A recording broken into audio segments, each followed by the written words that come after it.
পরিবার, তারই অনুশাসন, তারই রাজনীতি, বাংলাদেশের জাতীয়তাবাদ এবং 19 দফা এই পথ বেয়েই আজকে জনাব আমাদের বিএনপি এবং জনাব তারেক রহমান এবং আগামী দিনের রাজনীতি। আমাদের ধৈর্যের সঙ্গে সব কিছু অতিক্রম করতে হবে।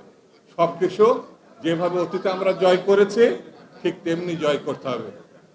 বন্ধুরা, এই পথ শহীদ জিয়া রহমান দেখিয়ে গেছে। সেই পথ বেয়েই কিন্তু আমরা বেগম খালেদা জিয়ার পেয়েছি। আমরা সেই পথ বেয়েই কিন্তু আমাদের বর্তমান নেতা জনাব তারেক রহমানকে পেয়েছি।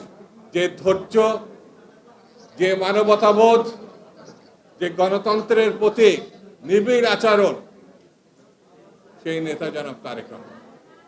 শহীদ জিয়া রহমানই বলা যায়, তারই পরিবার, তারই অনুশাসন, তারই রাজনীতি, বাংলাদেশের জাতীয়তাবাদ এবং 19 দফা এই পথ বেয়েই আজকে জনাব আমাদের বিএনপি এবং জনাব তারেক রহমান এবং আগামী দিনের রাজনীতি।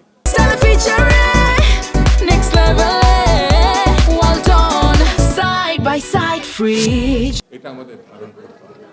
আমি মনে করি শহীদ জিয়ার প্রতি আমরা যত একাত্মতা বোধ করতে পারবো, তার কাছ থেকে যত শিক্ষা গ্রহণ করতে পারবো, তাকে যত আপন লোক হিসেবে আমরা মানতে পারবো, আমরা ততটাই সামনের দিকে এগিয়ে যেতে পারবো।